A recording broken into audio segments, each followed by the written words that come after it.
proceso, pues está esta clase del día de hoy sobre esta evolución histórica. Entonces, primero conoceremos estos últimos 3 puntos con los cuales finalizamos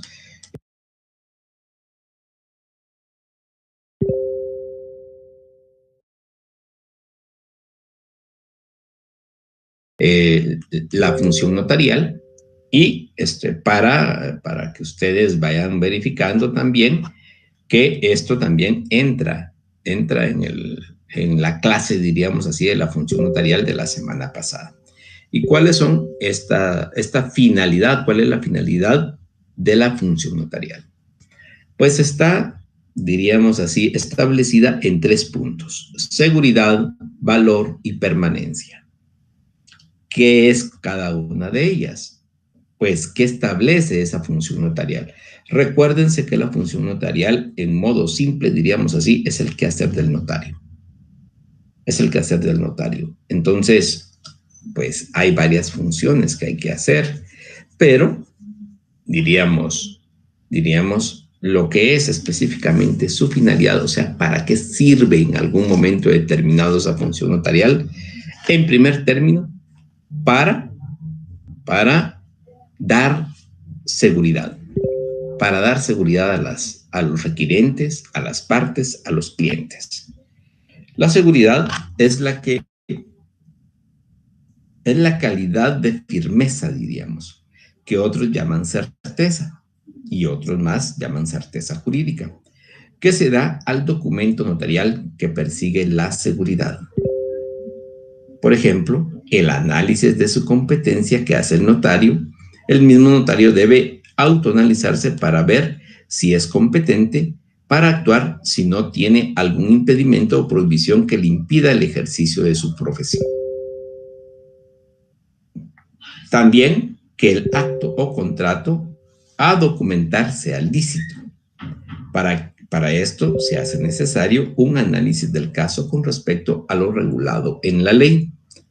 Y además de ello, la seguridad, o sea, este punto sobre la seguridad, la perfección jurídica de la obra. Para que la obra quede perfecta, para que el traje quede a medida de los clientes, tiene que hacer juicios de capacidad sobre los mismos clientes. Si son aptos para otorgar, dar fe de conocimiento de los otorgantes o identificarlos por los medios legales. Entonces, esa es la seguridad que brinda esta función notarial y que brinda el notario y que brinda también el instrumento público, debidamente autorizado y firmado. Entonces, en primer término, como ya les indico, dentro de la función notarial es la seguridad, el análisis de la competencia que hace el notario, que el acto o contrato a documentar sea lícito y que se perfeccione o que la perfección jurídica de la obra se realice. ¿En qué aspecto? En hacer juicios de capacidad sobre los mismos clientes, si son aptos para otorgar, dar fe de conocimiento de los otorgantes o identificarlos por los medios legales definitivamente. Entonces, ese es el primer punto. La finalidad de la función notarial. El valor, o sea, ¿cuál es el valor que otorga como finalidad la función notarial? Según los autores, según los doctrinarios, es la utilidad, aptitud, fuerza, eficacia para producir efectos. O sea, por ejemplo, ya hemos dicho, la compra-venta. ¿Qué efectos tiene? ¿Qué efectos realiza la compra-venta? Pues en las partes, uno adquiere un bien y otro adquiere un pago. Ese es el efecto que otorga, diríamos así, lo que es la compra-venta. O sea, hay utilidad para ambas partes. Tienen aptitud las partes, tiene fuerza legal el instrumento público, tiene eficacia al momento de ser registrado en el registro correspondiente, no vamos a decir uno en específico, para producir efectos. O sea, al momento de ser registrado, produce efectos jurídicos. Entonces, todo esto se le denomina valor. La utilidad, la aptitud, la fuerza, la eficacia. Eso es el valor de la función pública como finalidad de la función notarial. La actuación del notario da valor jurídico. Este valor jurídico es amplio, ya que es también ante terceros. Es la eficacia y la fuerza que otorga la intervención del notario entre partes y frente a terceros. Y esto sí es algo muy especial. ¿Cómo así que frente a terceros? Entre partes ya lo indicamos. Vendedor y comprador. Entonces, si están las dos partes satisfechas, ahí ya crea efectos. Ya crea efectos jurídicos. O sea, tiene utilidad, tiene aptitud, tiene fuerza y tiene eficacia. Entonces, ya entre partes. Pero frente a terceros, ¿cómo así esa finalidad de la función notarial puede afectar a una tercera persona? Entre partes es normal, comprador y vendedor. Pero, por ejemplo, una persona que se crea propietaria del mismo bien inmueble, esta persona tiene que comprobar que es propietaria. ¿Y cómo lo comprueba? A través del registro del primer testimonio de la escritura pública. Nuevamente, a través del registro del primer testimonio del instrumento público. Escritura e instrumento, podríamos decir, son sinónimos. Entonces, jóvenes, señoritas, esta es la finalidad de valor ante terceros. O sea, uno tiene que comprobarlo, ¿ok? De acuerdo. Si yo indico, mire, yo tengo un terrenito en, propongamos un departamento, Huehuetenango. Yo tengo un terrenito en Huehuetenango, me lo heredaron mis abuelos y pues quiero construir ahí. Entonces, ¿cómo compruebo que yo soy el propietario? Ante una tercera persona. O sea, no estoy hablando que quiero, diríamos así, vender el terreno. Podría ser. Pero propongamos ahorita ante una tercera persona que se crea propietaria. Es que mire, yo soy propietario de ese terreno, compruébemelo. Pero es que no tengo por qué comprobarlo. Vamos a citarnos ante un juzgado y tiene usted que comprobar que usted es el propietario porque yo tengo mi escritura pública. Pero yo también tengo una escritura. ¿Y de qué se trata esa escritura? Porque eso pasa muchas veces, jóvenes y señoritas, en nuestra función notarial. Es que mire, mi abuelito o mi abuelita me heredó en vida y me dijo, este terreno de acá, estas 3 caballerías son tuyas. Estas otras 3 son de tu hermano, estas otras 3 son de tu hermana, etcétera. Muy bien, perfecto. Si usted es propietario de estas 3 caballerías, ¿me puede traer el documento que firmó su abuelito o su abuelita? Es que fíjese que solamente me lo dijo, pero nunca hicimos un papel. Y su abuelita, ¿cómo comprueba usted que era la propietaria de ese terreno? Pues fíjese que no tenía ningún documento. Este documento nos lo dejó, por ejemplo, la municipalidad. Propongamos nuevamente de Huehuetenango. La municipalidad de Huehuetenango se lo dejó a mi tatarabuelo y mi tatarabuelo se lo dejó a mi bisabuelo y mi bisabuelo se lo dejó a mi abuelo que nos lo dejó a nosotros. Imagínense cómo está hilado la historia. Por eso mismo tiene que ver la historia. Entonces, al momento de establecer eso, Ustedes tienen que proponer o establecer cuál es el documento base. Bueno, entonces existe, he tenido el gusto y el honor de ver documentos de 1950, de 1940, de 1920, escrituras, diríamos así, no son escrituras, son títulos de propiedad municipales, títulos de propiedad, inclusive tuve el gusto de conocer por azares del destino un título de la corona española, 1800 algo, si no estoy mal.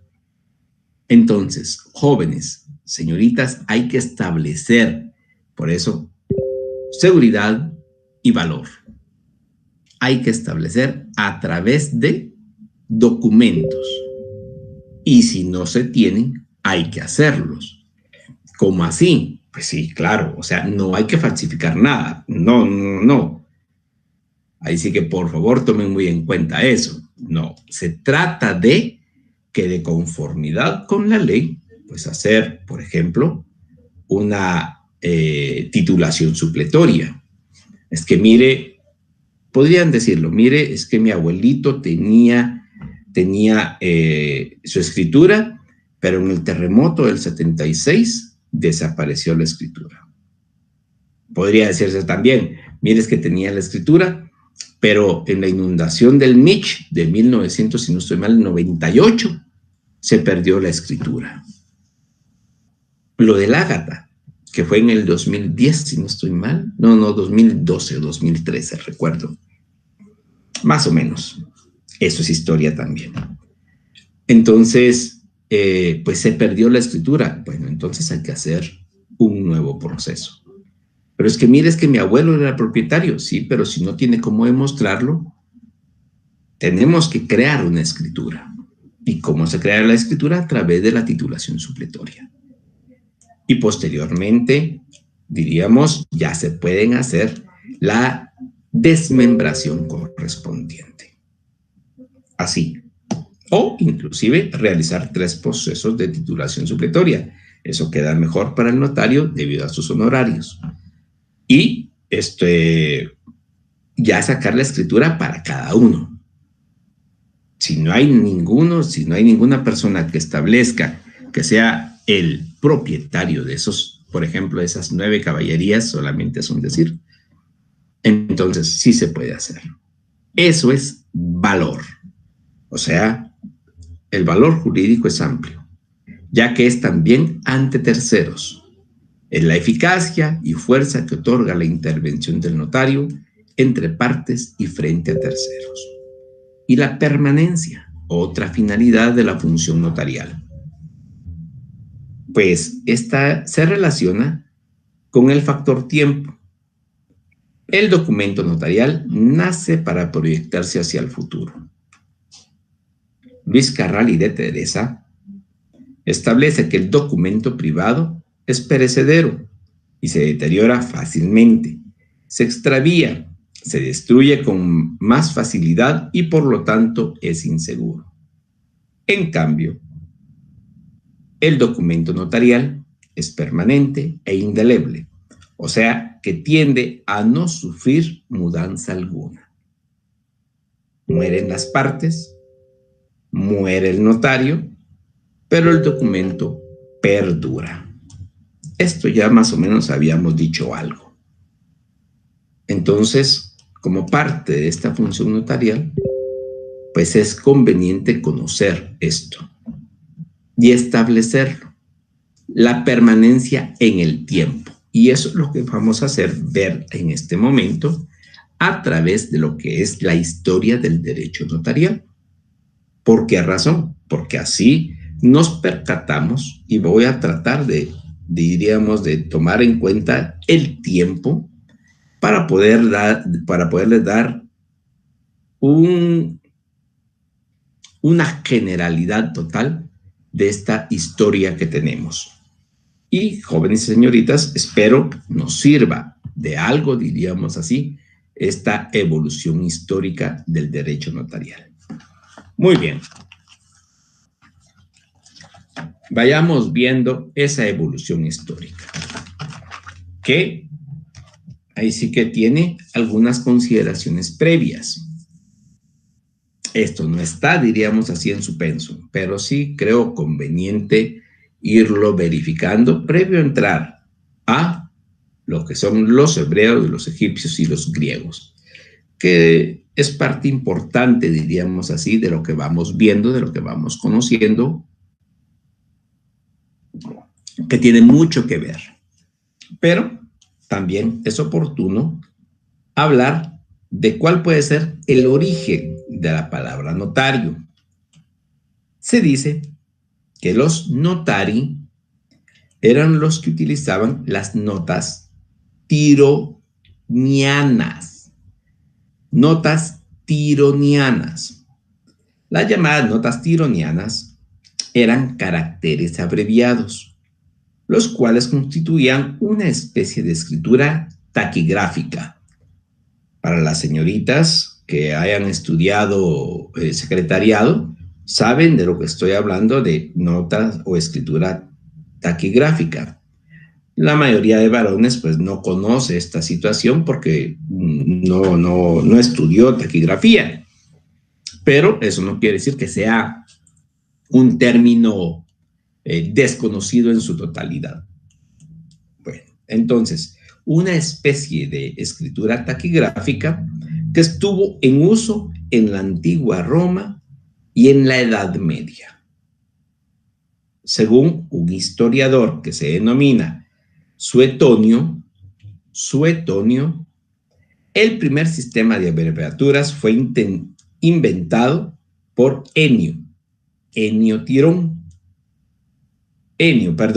Tirón recopiló estos signos y de ahí les viene el nombre de notas tironianas. Así como los que utilizaban tales notas fueron llamados notarios, notari en latín. Esos caracteres se perfeccionaron poco a poco y pueden ser considerados como los precursores de la taquigrafía moderna. Los antecesores de los notarios fueron en un principio única y exclusivamente redactores de documentos. El notario, tal como hoy lo concebimos, solo surge en la historia cuando el documento queda investido de poder fehaciente. No es fácil precisar exactamente cuándo esto ocurre, pero lo cierto es que, como dice Núñez Lagos, otro doctrinario, en el principio fue el documento. Olvidarlo es no advertir que el documento creó al notario, aunque hoy el notario haga el documento. O sea, primeramente, podríamos decirlo así, para establecer la función del notario en la historia, primero fue creado el documento. Es cierto, fue creado por alguien, pero alguien que no se denominaba notario, que no era notario. Y fue a través del transcurso del tiempo que fue la persona que se atribuía esas funciones notariales que fue denominado notario. Como ya les indicaba, anteriormente no toda la gente sabía leer y escribir. Por eso mismo era muy importante los escribas. Los escribas, porque ellos se les denominaba así porque eran los que sabían escribir, escribas. Entonces, no crean, la historia actualmente, que el aspecto mismo que nosotros verificamos, inclusive en nuestro país, en Guatemala, lamentablemente todavía tenemos una tasa alta de analfabetismo. ¿Por qué motivo? Porque lamentablemente podríamos, no sé exactamente, ahorita les soy honesto, no puedo decirles un porcentaje claro y específico del analfabetismo en Guatemala, no lo conozco en este momento.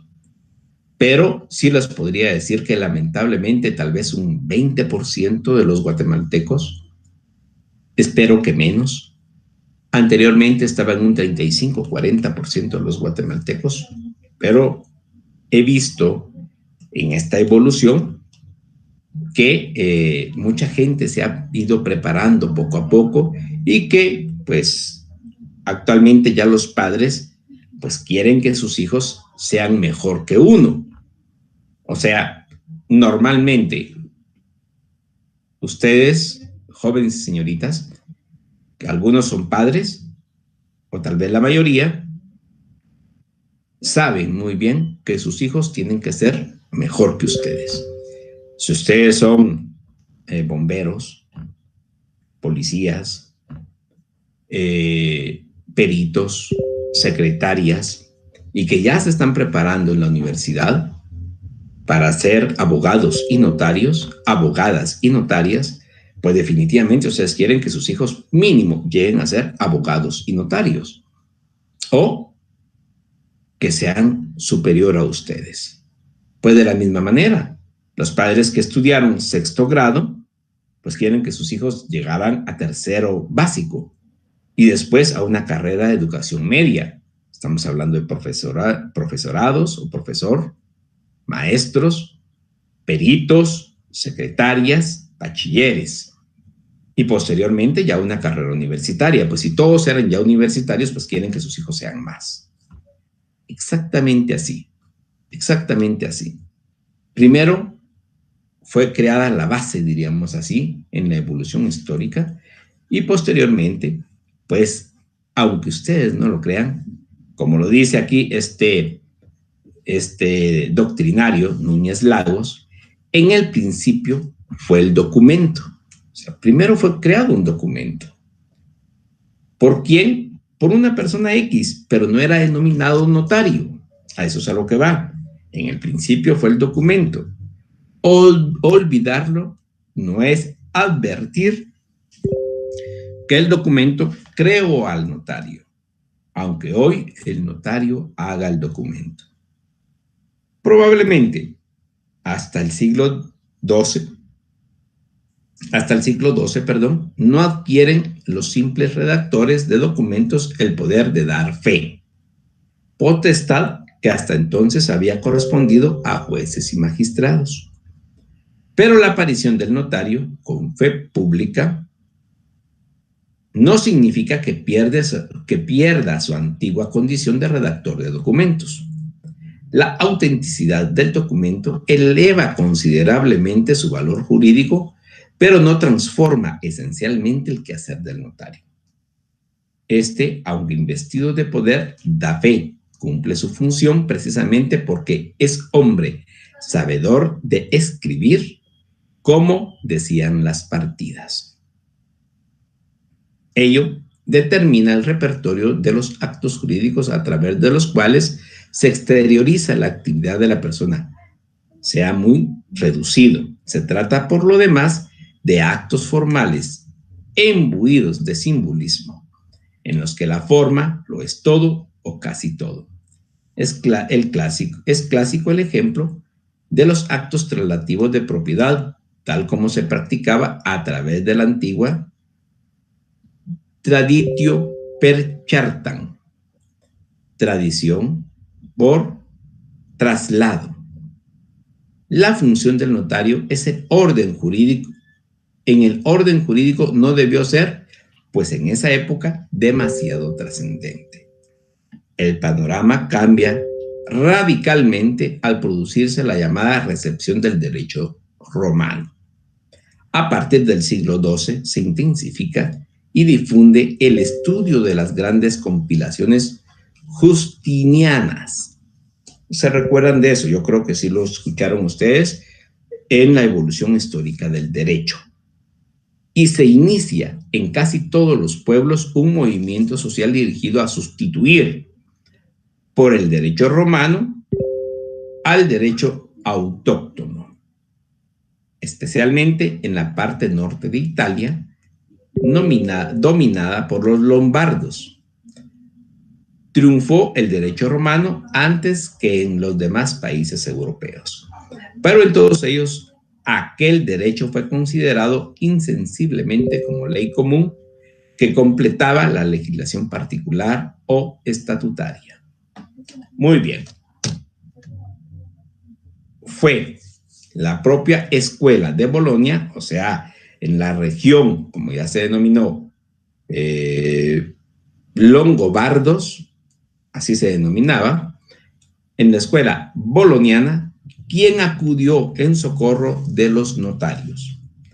En Bolonia se fundó probablemente la primera escuela notarial en el año de 1228. Fue en Bolonia, región norte de Italia, gracias a Raniero de Perugia, Raniero de Perugia. A partir de entonces, el arte de la notaría, o sea, el ars notarii, adquiere verdadera dignidad científica. Los notarios antiguos salen del paso gracias a los formularios en los sumas del arte notarial y bajo la enseñanza de los grandes maestros. Esto es la escuela de Bolonia. Muy bien, vamos a dejar allí porque también estamos hablando de la Revolución Francesa, inclusive México, pero es algo muy especial que tenemos que ir viendo. No puedo seguir profundizando, inclusive des en cuenta, ya casi vamos llegando a las 3 de la tarde y no hemos visto la segunda diapositiva de las que nos corresponde ver hoy. Si no estoy mal, normalmente son 6 diapositivas. Muy bien, sigamos. Entonces, la evolución histórica. Los hebreos, los egipcios, los griegos. Si ustedes se percatan, jóvenes y señoritas, previo al desarrollo romano, hay normalmente, como parte de nuestra historia, no solamente de nuestra historia universal, no solamente de nuestra historia en el derecho, sino que también nuestra historia en el derecho notarial, los principios, el origen, aunque nosotros mismos o aunque mucha gente diga es que no puede ser esto, normalmente los que han escrito o los que tienen escrita su evolución histórica mucho mejor que todas las demás naciones del mundo son los hebreos, los egipcios y los griegos. Algo muy importante, a la par o inclusive tal vez hasta más tiempo que los hebreos, que los egipcios, que los griegos, que los romanos, están los chinos. Pero por el aspecto mismo que China era, diríamos así, para el occidente. Lo que estamos hablando, en este caso, si ustedes se percatan, jóvenes y señoritas, los hebreos y los egipcios, norte de África, Asia Menor, los griegos, estamos hablando de ya Europa, pero si ustedes se percatan, es exactamente ese, diríamos así, esa región del Mediterráneo, la que desarrolló anteriormente que los romanos estas acciones, que son tal vez mínimas, pero son el principio, en nuestro caso, de esta evolución histórica. Los hebreos. Los escribas hebreos eran de distintas clases. Unos guardaban constancia y daban fe de los actos y decisiones del rey. Otros pertenecían a la clase sacerdotal y daban testimonio de los libros bíblicos que conservaban, reproducían e interpretaban. También escribas del Estado, cuyas funciones consistían en actuar como secretarios del Consejo Estatal y colaboradores de los tribunales de justicia del Estado.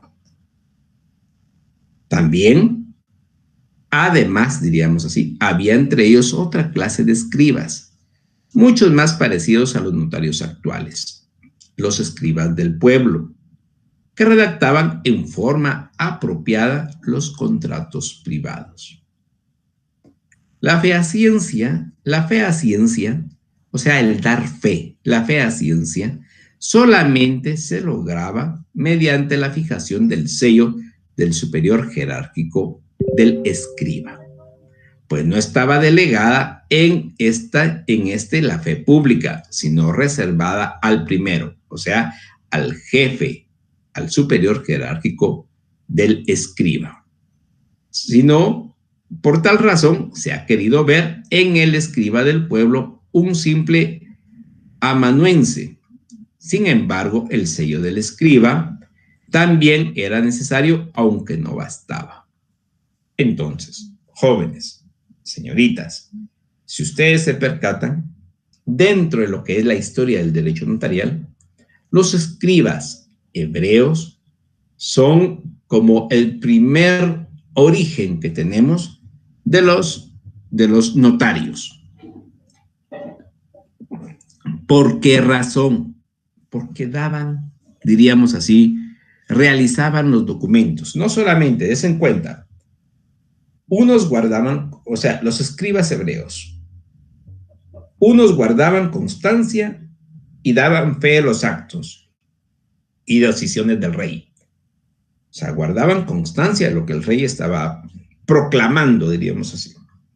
Otros pertenecían a la clase sacerdotal y daban testimonio de los libros bíblicos. O sea, es cierto, esta no es una clase de Biblia, pero era parte de su función el aspecto mismo que ellos guardaban estas notas bíblicas.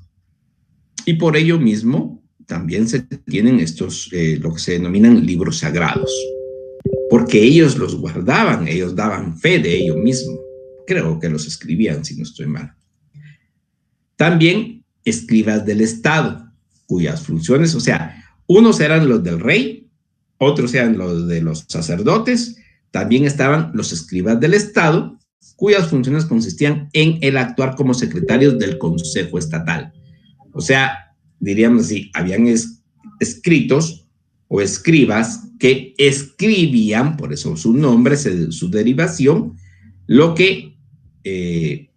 actos que realizaba el Consejo de Estado.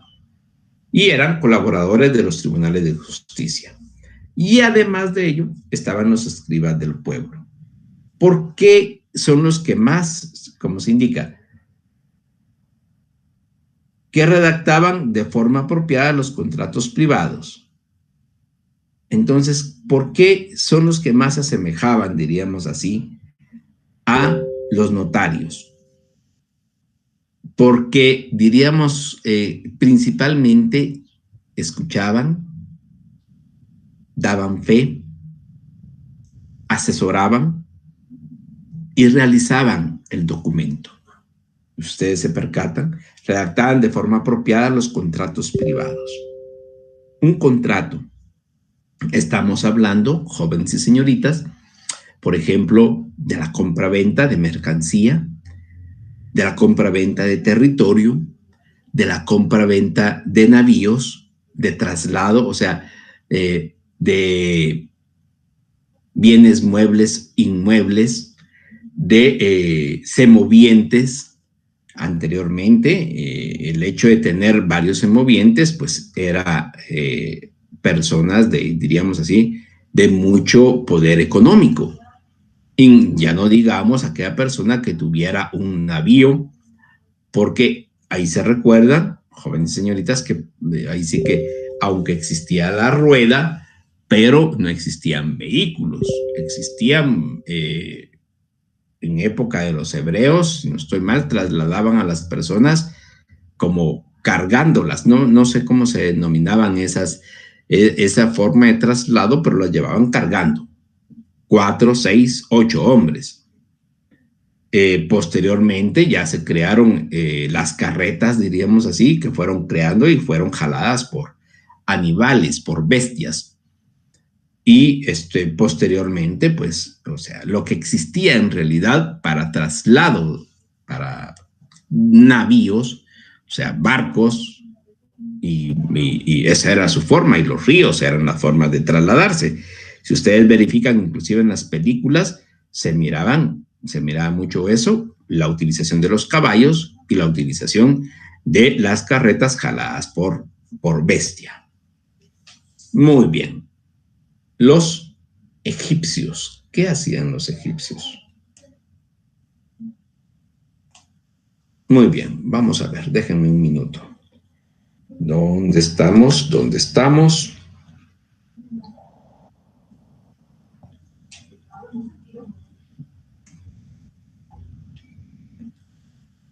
También se recuerdan, y esto es algo que está dentro de la historia también, el aspecto que los egipcios tenían aún normalmente, también le denominaban escriba, el aspecto de que él tomaba las notas del rey, los decretos del rey, en este caso no denominado rey, ya recuerdo muy bien, denominado faraón.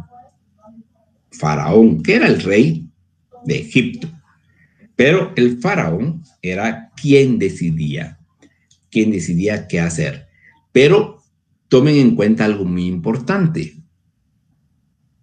Lo que es la escritura hebrea es distinta a la escritura egipcia. Pueden verificar en varios escritos egipcios, y si ustedes se percatan, jóvenes y señoritas, era más como tipo, podríamos decir, dibujo, no letra. Los hebreos sí tenían más letra que dibujo. Entonces, el escriba egipcio era más complicado. Inclusive, algunos de ellos eran escribas, pero lo hacían en pared, lo hacían en las ruinas, en las, ¿cómo se denomina? En los monumentos egipcios, las pirámides, los obeliscos estaban escritos en piedra. ¿Y por qué los escribían en piedra, jóvenes y señoritas? Por el aspecto mismo que, diríamos así, la seguridad. Lo escrito en piedra perdura inclusive en algunos escritos hasta la presente fecha. Y estamos hablando que este tiempo, tanto de los hebreos como de los egipcios, estamos hablando antes de Jesucristo, ya no digamos después de Jesucristo. Posteriormente, los griegos continúan afirmando, diríamos así, que existieron funcionarios en los que algunos autores han creído hallar ciertas analogías, no muy precisas todavía, con el notario actual. Tales eran los síngrafos que formalizaban contratos por escrito, entregándoles a las partes para su firma, y los apógrafos, copistas de los tribunales. O sea, esas son funciones, diríamos así, notariales que ya se tenían en Grecia. Grecia también, recuérdense muy bien, jóvenes y señoritas, Grecia también es antes de Cristo y después de Cristo. O sea, ya existía una historia de los griegos previo a la venida de Jesucristo. Pero tomemos en cuenta entonces que esta evolución histórica no se puede plasmar en un punto específico, previo a Jesucristo o posterior a Jesucristo. No, era parte de. toda la historia, no solamente universal, sino que la historia del notariado. Repito entonces, se ha creído hallar ciertas analogías que no muy precisas con el notariado actual o con el notario actual. Tales eran los sígrafos, que formalizaban contratos por escrito entregándoles a las partes para su firma, y los apógrafos, copistas de los tribunales. También existían otros llamados nemos, entre los cuales se mencionan los hieromenos, archiveros de los textos sagrados y redactores de ciertos documentos que de toda clase, bajo la autoridad de superiores jerárquicos llamados promenon.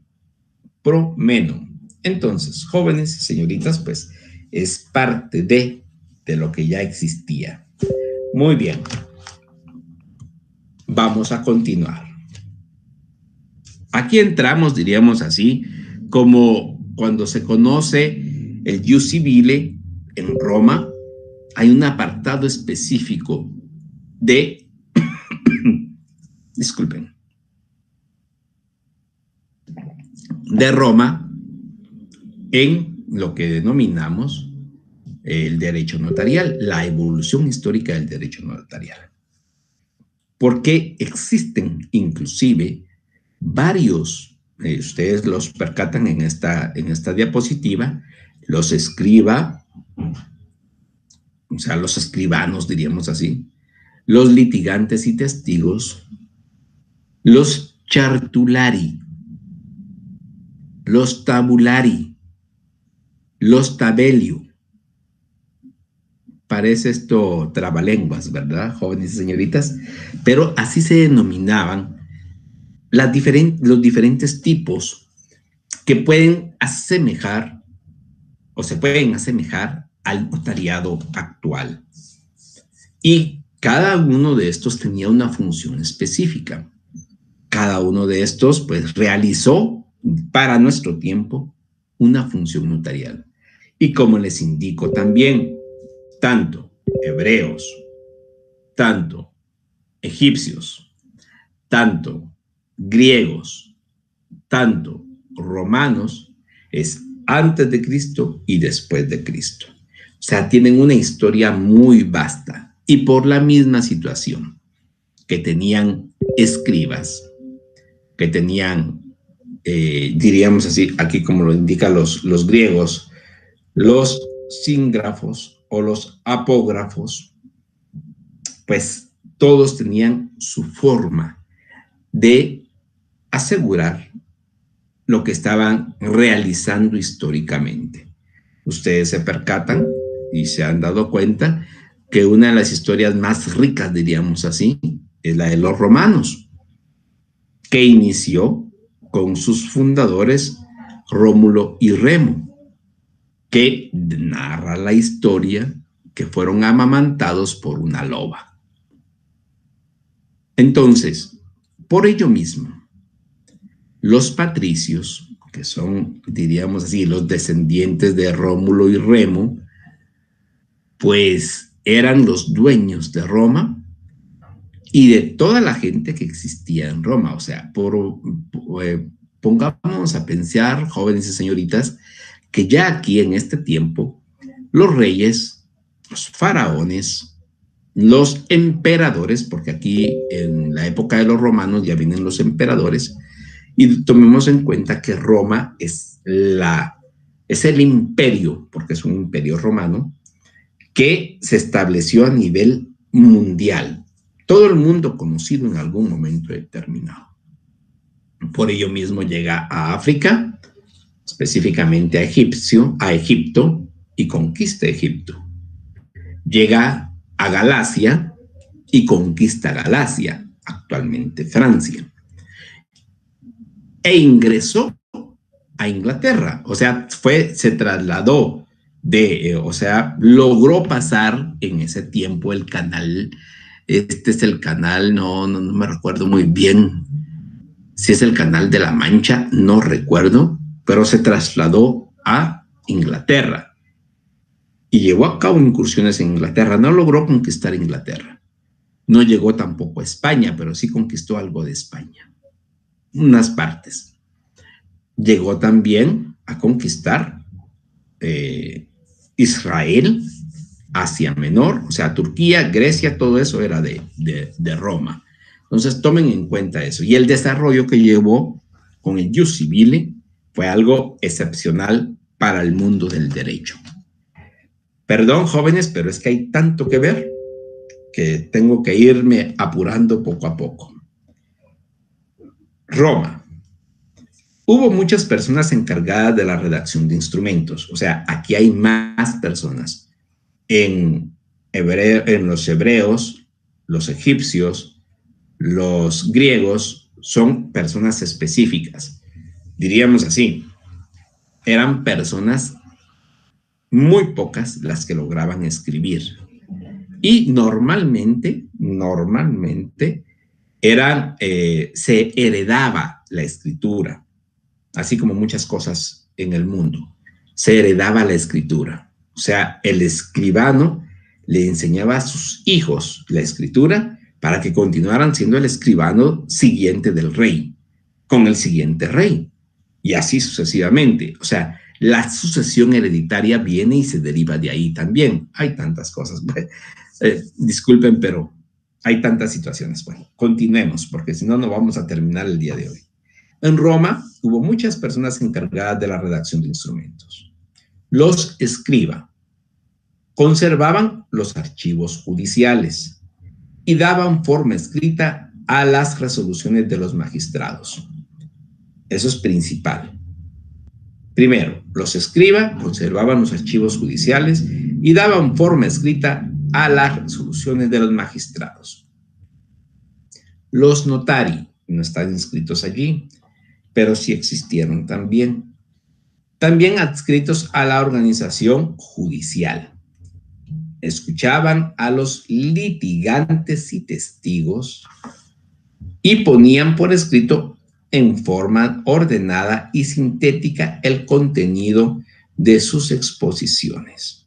O sea, los notari eran los que ya llevaban, diríamos así, también adscritos a la organización judicial y escuchaban a los litigantes y los testigos y ponían por escrito en forma ordenada y sintética el contenido de sus exposiciones. O sea, ya existía un notario, un notari. ¿De acuerdo, jóvenes y señoritas? Más que los notarios actuales, se parecían por su función a los taquígrafos de hoy. O sea, tomaban nota de lo que indicaban los litigantes y los testigos. Los chartulari. Además de la redacción del instrumento, tenían a su cargo su conservación y custodia. Aquí ya se asemeja un poco más a la función notarial. Repito, además de la redacción del instrumento, tenían a su cargo su conservación y custodia.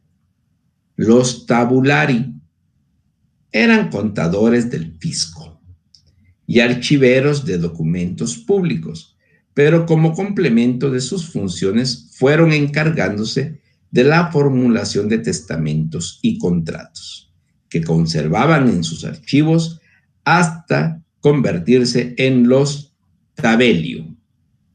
¿Qué son los tabelio? Que se dedicaron exclusivamente a estas actividades y a quienes se reunieron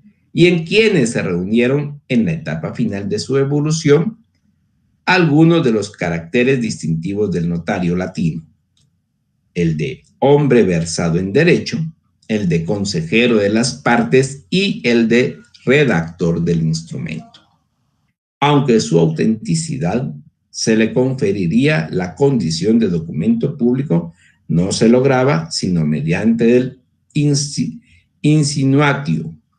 O sea, consistía esta en la presentación del instrumento ante una corte compuesta por un magistrado que la presidía 3 curiales y un canciller o exceptor que desempeñaban las funciones de actuario. Entonces, el tabelio es el que más se asemeja, diríamos así, a lo que es hoy el notario público. Pero su desarrollo está establecido en los escribá, en los notari, por favor, cambiemos eso de los litigantes y testigos y propongamos el notari, los chartulari, los tabulari y los tabelio. Este es el desarrollo de en la evolución histórica de Roma, de los notarios. Que todos tenían una, si ustedes se percatan, todos tenían una relación con el notariado actual. Pero es el que más se asemeja, el último de ellos, los tabelio. Muy bien, jóvenes y señoritas. Continuemos. La Edad Media. El notario feudal y el notario eclesiástico. Muy bien. Primero, tenemos que tomar en cuenta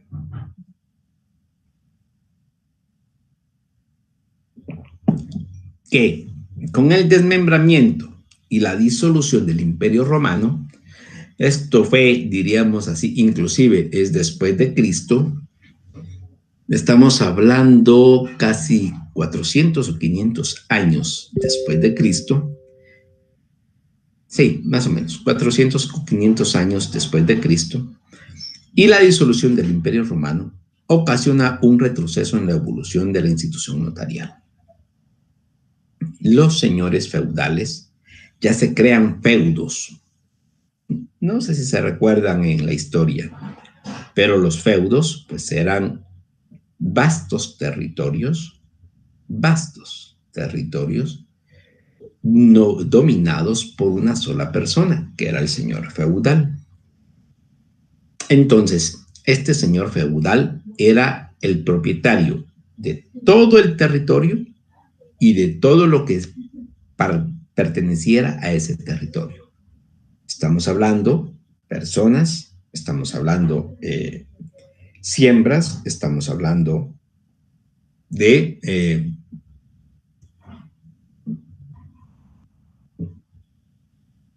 todo lo que, ahí sí que, vamos a ver, personas, siembras, ¿cómo se llama? Minerales, hierro, todo lo que existiera en el territorio. O sea, era propietario una sola persona, que era el señor feudal.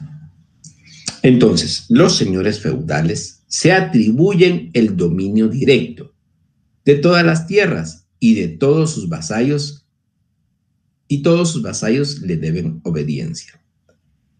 Como en principio todo le pertenece, el señor interviene por medio de delegados suyos en todos los contratos y testamentos.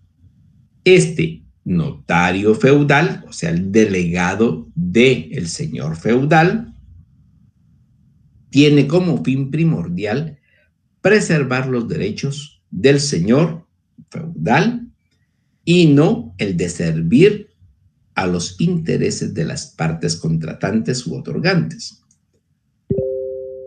Carece de la independencia de los tabeliones, de las postrimerías de Roma y del notario actual, pero tiene facultades fideafacientes. Repito, fideifacientes, o sea, de fe pública, jóvenes. No nos estamos complicando. Pero tiene facultades de fe pública, impartiendo autenticidad en los actos en que interviene. El notario eclesiástico. Se repite el ciclo evolutivo primitivo. De manera espontánea surge un notario eclesiástico, que no se limita a los asuntos de la iglesia, sino que interviene en forma creciente en asuntos temporales. El ejercicio del notariado fue prohibido por el Papa Inocencio III en el año de 1213. O sea, a partir de ese año dejaron de existir los notarios eclesiásticos, que definitivamente daban fe de los actos o contratos que tenían conocimiento. Hasta 1203, entonces, fungieron los notarios eclesiásticos. A los ordenados in sacris, prohibición que confirmaron los reyes y extendieron luego a todos los sacerdotes, terminando en esta forma con dicha práctica del notariado eclesiástico, la cual retrotraía el notariado a los tiempos primitivos, en que tal función estaba reservada a la clase sacerdotal. Se acude luego a la organización judicial, como en Roma, para darles autenticidad y ejecutoriedad a los documentos, a todos los documentos. Finalmente, a partir del siglo XII, se procede gradualmente a sustituir a los jueces por los judies chartulari, o jueces notariales, aliviando el trabajo de aquellos. En una etapa posterior, los jueces cartularios se convierten en funcionarios privados, en lo cual influyen los intérpretes aspirados en el derecho romano, que lograron así resucitar una versión mejorada de los tabeliones romanos, o sea, de los jueces notariales. Entonces, en la Edad Media, si ustedes se percatan, existieron dos tipos de notario. El notario feudal, que en realidad era el delegado del señor feudal, para dar fe de lo que estaban actuando, pero principalmente, jóvenes y señoritas, era para el aspecto mismo de que el señor feudal no perdiera parte de su territorio y no perdiera parte de sus vasallos. Entonces el señor feudal era el dueño de todo y seguiría siendo el dueño de todo, y por eso mismo existía un notario feudal que daba fe de ello. Posteriormente, dentro de esa Edad Media, ya se lleva a cabo un notario eclesiástico que da fe. O sea, la iglesia estaba propiciando el dar fe a todas las actuaciones de las personas privadas. Ya existía un señor feudal, ya existía un notario feudal. Ahora el notario eclesiástico, por ejemplo, daría fe de los matrimonios, daría fe de los bautizos, daría fe de los muertos, daría fe, no podríamos decir de compra-venta de terrenos, porque todo le pertenecía al señor feudal, pero sí probablemente de semovientes que se le vendía a X o Y persona, de cosechas, porque aunque los vasallos tenían que pagar impuestos, algo muy especial, y yo lo recuerdo mucho, y es algo en lo cual ustedes pueden darse cuenta de cómo afectaba la Edad Media. Podrían ver una película de Robin Hood. Esa es basada en la Edad Media, y cómo los señores feudales pues eran pues los dueños de todo el territorio y exigían el impuesto a sus vasallos, a sus súbditos. Y existía, y se verifica el notario eclesiástico también. No me recuerdo cómo se llamaba este fraile, al fraile Toc. Y eso podríamos decir, podríamos específicamente establecer como un notario eclesiástico. Entonces, jóvenes, señoritas, en la Edad Media, pues existían este tipo de notarios. En España, el notario de la casa del rey y el notario público. O sea, son dos notarios también, igual que el señor feudal, igual que, diríamos así, en España. El notario de la casa del rey, así, en España, los invasores godos conservaron, entre otras instituciones jurídicas romanas, la de los tabeloides, que existían desde el tiempo de la conquista romana.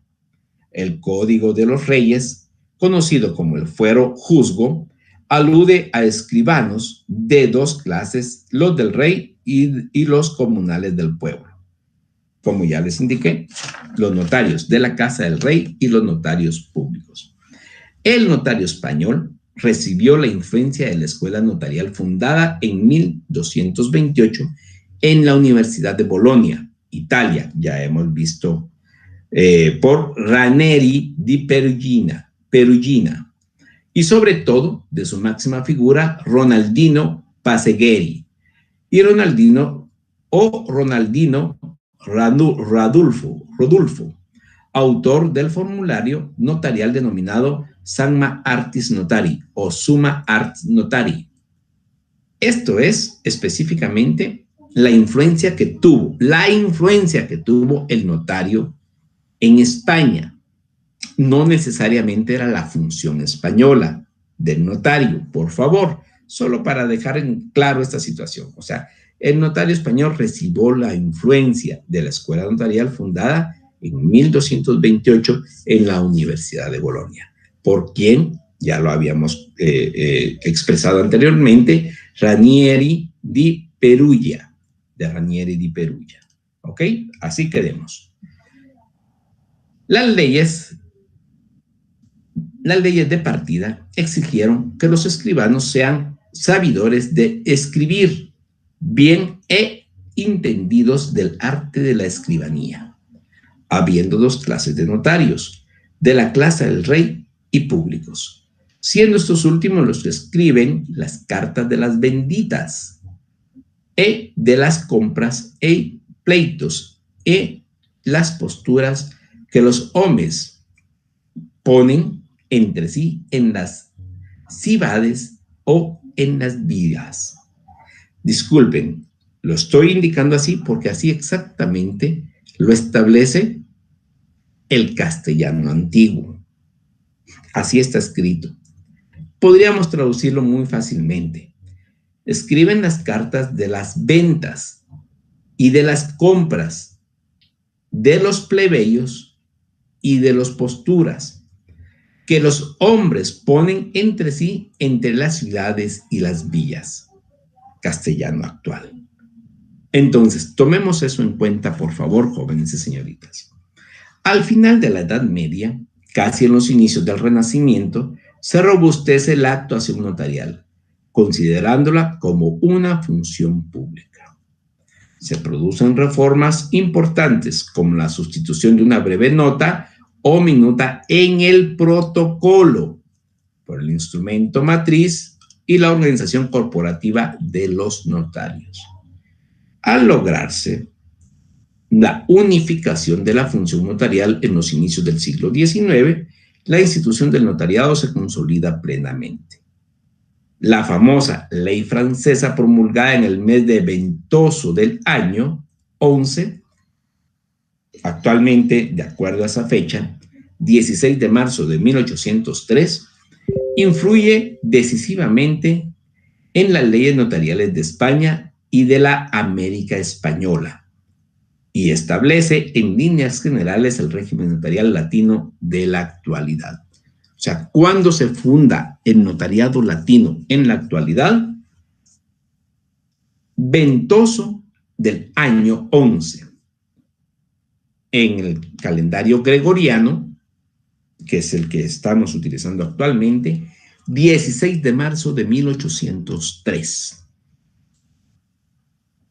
Influye, se denomina ley francesa, influye decisivamente en las leyes notariales de España y de la América española y establece en líneas generales el régimen notarial latino actual. Muy bien, eso es Edad Media. Entremos ya a América. Ya solamente falta América y, diríamos así, Guatemala. Pero esto lo vamos a ver rápidamente. Ya son 15 y 25, solamente tengo 20 minutos para poderlo concluir. Entonces, denme 10 minutos para América y 5 minutos para Guatemala. Así rápidamente. Muy bien. América. ¿Quién es Rodrigo de Escobedo? Escribano. Diríamos así, como dirían los muchachos, me gustaría habérselos preguntado a ustedes en vivo, pues un hijo de su mamá, diríamos así, porque en realidad nadie lo conoce, muy fácilmente, por lo menos no se conoce. Pero sí es una persona que nosotros dentro del derecho notarial tenemos que conocer mucho. Y por eso se los estoy mencionando. definitivamente tuvo que ver en el derecho notarial, es escribano, y tiene que ver con América. ¿Por qué? Cuando Cristóbal Colón descubrió América, trajo en su tripulación a Rodrigo de Escobedo, quien era escribano. La venida de Escobedo personifica el trasplante del Instituto del Notariado de España a América. De ese momento en adelante habrían de marchar juntos, habrían de marchar unidos, tomando una trinidad indisoluble: la espada del conquistador, la cruz de la religión y la pluma del escribano. Parece esto hasta poesía, pero lamentablemente así fue. La espada del conquistador, la cruz de la religión y la pluma del escribano. Los antecedentes de la legislación americana deben buscarse en las leyes castellanas de entonces. No obstante, se promulgó una legislación especial para América, conocida como Leyes de Indias. En la recopilación de estas últimas, el libro quinto, título octavo, trata de los escribanos, a quienes se exigía el título académico de escribano y pasar un examen ante la Real Audiencia. Si lo aprobaban, debían obtener el nombramiento del rey de Castilla mediante el pago de una suma al fisco real. O sea, estos eran los requisitos que tenían que tener primeramente los escribanos. El escribano, el primer escribano, diríamos así, el primer escribano que vino a América es don Rodrigo de Escobedo, que lo trajo Cristóbal Colón.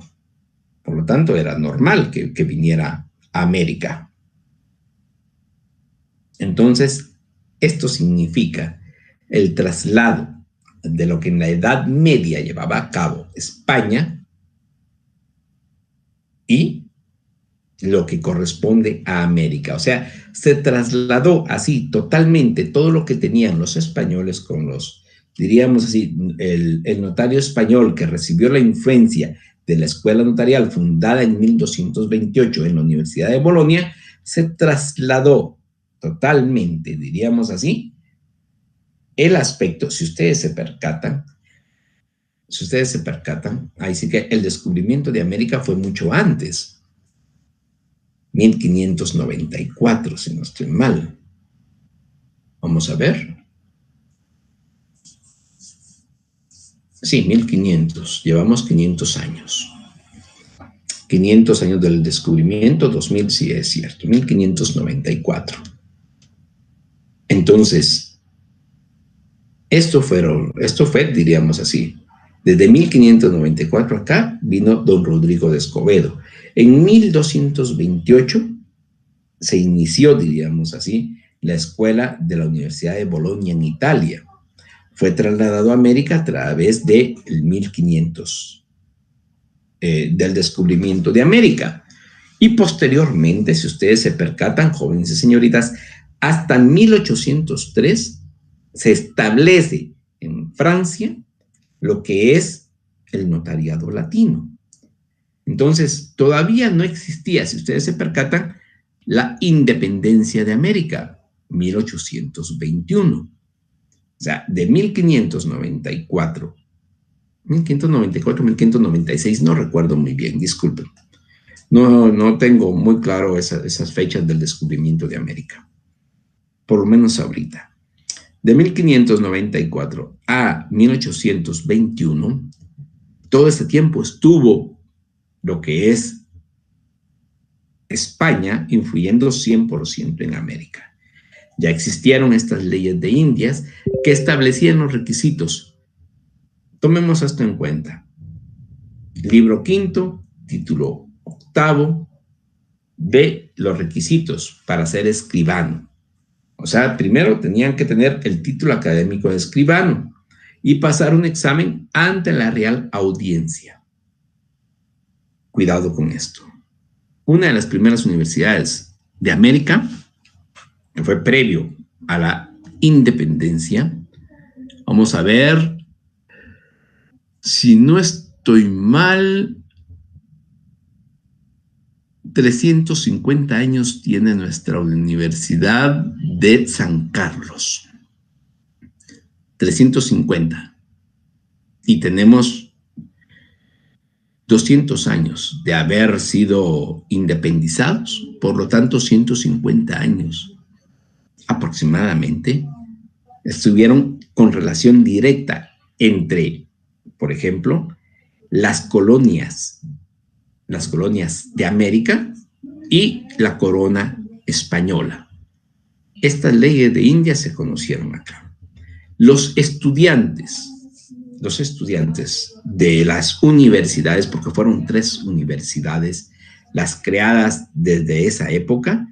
Estoy hablando de la Universidad de la UNAM de México, la Universidad Nacional de México, la Universidad Nacional de Guatemala, y si no estoy mal, no recuerdo muy bien, pero si no estoy mal, fue en Perú o en Colombia donde se creó esa tercera universidad. Pero eran 3 universidades que tuvieron esa relación, o sea, ya existía acá la Academia de Escribano y pasaron examen ante la Real Audiencia Española. Por cierto, no podían hacerlo, diríamos así, vía internet como lo estamos haciendo ahora nosotros. Tenían que trasladarse a España, pasar su prueba allá a la Real Audiencia Española y retornar si tenían económicamente las posibilidades, porque el nombramiento, o sea, si lo aprobaban, debían obtener el nombramiento del rey de Castilla mediante el pago de una suma al fisco. Entonces, no era tan fácil tampoco, jóvenes y señoritas, el obtener el título de escribano. Los escribanos guardaban un registro de escrituras, autos e informaciones y demás instrumentos públicos. Estos registros pasaban a los escribanos sucesores, consagrándose el principio de que los protocolos son propiedad estatal y no pertenencia privada de los escribanos. Se prohibía el uso de abreviaturas, la escritura de cantidades se hacía en letras y se exigía redactar el documento con minuciosidad, usando obligatoriamente papel sellado. Es algo muy importante esto. Entre las más importantes se pueden mencionar, diríamos así, que regulaba que no se usaran los oficios de escribanos públicos sino los nombrados por el rey, y que reguló que todos los escribanos de Cámara de Gobernación, cabildos públicos y reales, minas y registros sean examinados y obtengan el fiat y la notaría. Aquí ya este título quinto libro quinto, el título octavo de la Ley de Indias, regulaba a los escribanos de Cámara de Gobernación, cabildos públicos y reales, minas y registros. ¿Qué eran estos? Escribanos de cada uno de su tipo. Así como los romanos, así también en América existieron. Escribanos de Cámara, escribanos de Gobernación, escribanos de cabildos, escribanos públicos y reales, escribanos de minas y escribanos de registros. Eso es lo que estableció, diríamos así, este título octavo. Vamos a dejarlo ahí, no puedo continuar profundizando un poco más, pero también ya existía, si ustedes se percatan, ya existía el aspecto mismo de el protocolo notarial y la prohibición de uso de abreviaturas, los testigos y aranceles. Esto es parte, diríamos así, de lo que se establece actualmente en el Código de Notariado. En el artículo 2 establece, entre otros, que el notario tiene que ser del estado seglar, quedando así consagrado para el ejercicio del notariado la prohibición para los sacerdotes y otros ministros de cualquier culto, quienes, aunque sean notarios, no pueden ejercer notariado por ser el hecho de ser ministros de culto. Y esto es algo muy especial, pero diríamos así, no podemos continuar con este punto. Ya vamos sobre la hora y quiero concluir con Guatemala. ¿Cuáles son nuestros antecedentes? Pues simple, no es, con las disculpas del caso, no son los antecedentes de las leyes españolas. No, jóvenes y señoritas. Existen los primeros vestigios en la historia escrita, los encontramos en el Popol Vuh, también conocido con los nombres de manuscrito de Chichicastenango, Biblia quiché y libro sagrado. Demostración de que tenemos un patrimonio cultural valiosísimo. O sea, el antecedente del notario no es de la época colonial. Es previo, y tomemos esto muy en cuenta, jóvenes y señoritas. Los que hayan estudiado la cultura maya, puede establecerse o puede indicarse claramente que es previo a antes de Cristo y posterior a Cristo. Igual que los hebreos, igual que los egipcios, igual que los griegos, igual que los romanos. Esa es una de las grandes riquezas de Guatemala, que lamentablemente no muchos conocen. Nosotros tenemos que continuar. En la época colonial, pues escribe don Jorge Luján Muñoz, es casi seguro que la fundación de la ciudad de Santiago de Guatemala y la reunión del primer cabildo tuvieron lugar el día 27 de julio de 1524. En esta primera acta de cabildo aparece actuando el primer escribano, Alonso de Reguera. O sea, uno es el que trajo Cristóbal Colón y otro es el de Guatemala, Alonso de Reguera. Tanto Reguera como todos los miembros del cabildo fueron nombrados por Pedro de Alvarado, en su calidad de teniente gobernador y capitán general de don Fernando Cortés, el conquistador Fernando Cortés de México, si no estoy mal. Alonso de Reguera continuó en el cargo hasta enero de 1529, pero mientras tanto sabemos que hubo otros escribanos llamados públicos de la ciudad. Se menciona a don Juan Páez y a Rodrigo Díaz. Esa es en la época colonial. Esa es en la época de, diríamos así, de la colonia, que ya les indicaba que es de 1500, no recuerdo muy bien si 1594 o 1596, 1494, 1496, porque hasta 1529 se encontraba en funciones estos notarios, 1496 entonces, 1496 fue el descubrimiento de América. Muy bien, el notariado después de la época de la reforma liberal, o sea, esto pasó, los antecedentes, el Popol Vuh, la época colonial, desde la conquista hasta la independencia, y el notariado después de la reforma liberal. Reforma liberal de 1800, si no estoy mal, 98, 1898.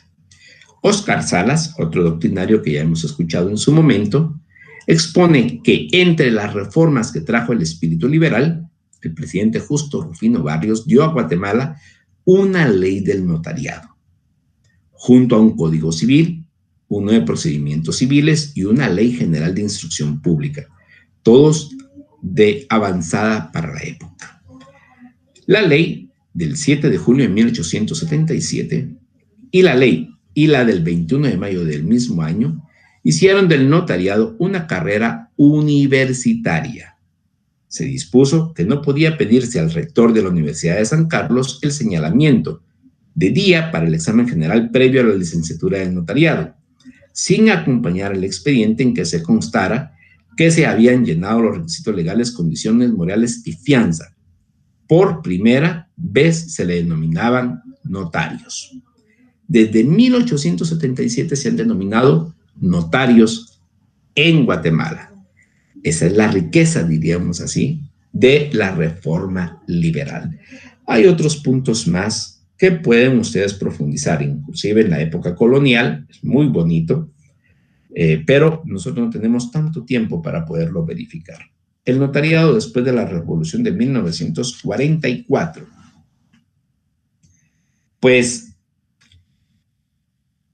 se establece la colegiación oficial obligatoria para el ejercicio de todas las profesiones universitarias. Se crea el Colegio de Abogados de Guatemala, integrado también por todos los notarios del país. Queda constituido el 10 de noviembre de 1947, el Colegio de Abogados. El nuevo Congreso de la República emprende una ardua labor legislativa y en un lapso corto decreta leyes de suma importancia para la vida nacional. Entre estas nos interesa destacar dos que están indisolublemente unidas a nuestro trabajo: el Código de Notariado y la Ley de Colegiación Oficial Obligatoria para el ejercicio de las profesiones universitarias. Estas son, diríamos así, algunos de los puntos que tenemos que conocer del notariado después de la Revolución de 1944.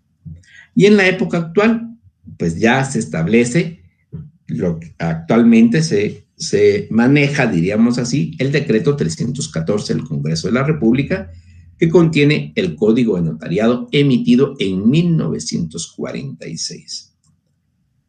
Entre otros, se han reformado en varias oportunidades a través de, se pueden mencionar, el decreto ley 172, relativa al ejercicio del notariado, ya incorporado en el artículo 5 del Código, el decreto 38-74 del Congreso de la República con respecto a las sanciones incorporada en el artículo 100 del Código, el decreto ley 113-83 relativa a la inspección de protocolos incorporada en los artículos 84 y 86 del Código de Notariado, y el decreto ley 35-84 relativa a los testimonios especiales incorporados a los artículos 4 y 37 del Código de Notariado.